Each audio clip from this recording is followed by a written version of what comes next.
When you're trying to solve a system with just two letters, two variables, the goal is to eliminate one of the letters so you can just deal with the other and then solve and get it by itself. It's the same idea when you have three variables.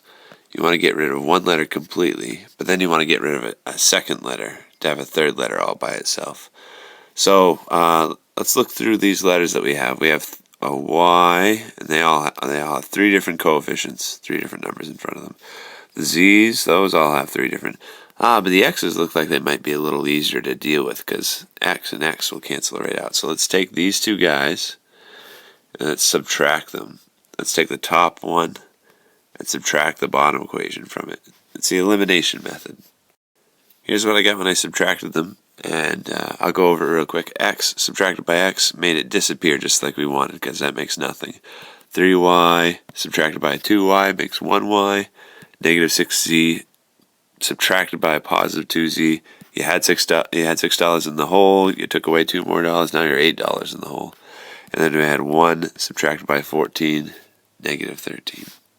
So we got rid of the X, but we still can't solve. Two variables in one equation you can't solve. So you've got to go back to the drawing board and look how you can use and pair up two different equations and make them cancel out. So make them work together so the X's cancel out again. Let's take these two together, and let's see what we can do about making the X's cancel out. The X's won't cancel out if you just try to subtract them right now, but it's a balanced step if you multiply everything in an equation by 2. And that will be 28 over here. I multiplied everything in the bottom equation by 2. And again, it's perfectly fine to do that because if you multiply everything by 2, it's still the same equation. It's just been scaled up by 2. And now that I've done that, we can use subtraction because that will make the X's cancel out. So hopefully you see why I chose 2. So we could have a 2X subtracted by a 2X. That's gone. We have, now this part's tricky. We have negative 1Y subtracted by a positive 4Y. That makes negative 5Y. Positive 1Z subtracted by 4Z makes negative 3Z. And positive 7 subtracted by 28, that makes negative 21. So now that we've done that, we've canceled out X's again. We have a system of two variables, just like we studied, like you probably studied in the last section. Now we could use elimination again to make, looks like Y is going to be easiest to make that cancel out up there. In order to make that happen, I multiplied this top equation by 5. That way I could have a 5y on top of a negative 5y. And so this time adding is going to be best, because that's what's going to make our y's cancel out. 5y plus negative 5y makes nothing. Negative 40z, that's a negative 40. Negative 40z added to a negative 3z, had negative $40 in debt. You added $3 of debt. You have negative $43 of debt. And that's negative 65. Why is that a y? 1 second. It's because when I copied the last equation over, this is supposed to be a 21, negative 21. So we're adding negative 65 plus negative 21, that makes negative 86.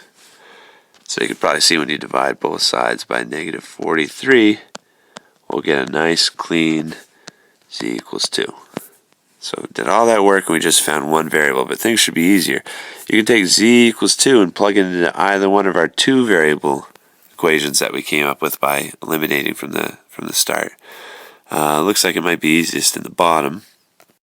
And you can see I put in a 2 in for z. So simplifying that, we get negative 6, negative 21. We add the 6 to both sides. Get rid of it. So we got negative 5y equals negative 15. So y is going to be 3. Because when you divide both sides by negative 5, negative 15 divided by negative 5 makes positive 3. So we got z is 2, y is 3. I plug those two numbers into the very top equation there. 9 subtract 12 is going to be negative 3. You add 3 to both sides. You should find when you solve that equation that I have that x is 4. There, so now we have everything. We said y was 3 and z was 2. Now we finally solved the system. So once you get one number, it's just a matter of plugging it back in to find out what the next one is, and plugging those both in to find out what the third one is.